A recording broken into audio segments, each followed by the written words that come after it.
నాగర్ కర్నూలు జిల్లాలో దారుణం జరిగింది. అక్రమ సంబంధానికి అడ్డొస్తున్నారని నెపంతో భర్తని భార్య హత్య చేసింది. ఇంటికి భర్త తాగి రావడంతో గొడవపడిన భార్య తన బంధువులతో కలిసి భర్త శివపై దాడి చేసి హత్య చేసింది. ఈ ఘటనపై పోలీసులు కేసు నమోదు చేసుకుని దర్యాప్తు చేస్తున్నారు.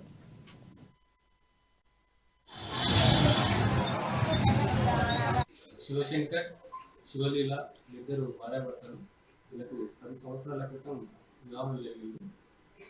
వీళ్ళకి ఇద్దరు ఆడపిల్లలు.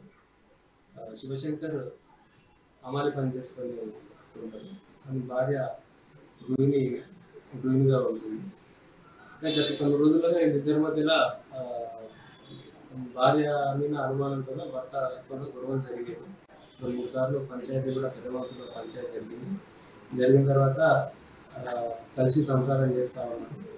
నిన్నటి రోజు భర్త కూలి పని పోయి తాగి వచ్చి నైట్ ఇంటికాడ భార్యతో గొడవ పెట్టుకొని పడుకున్నాడు.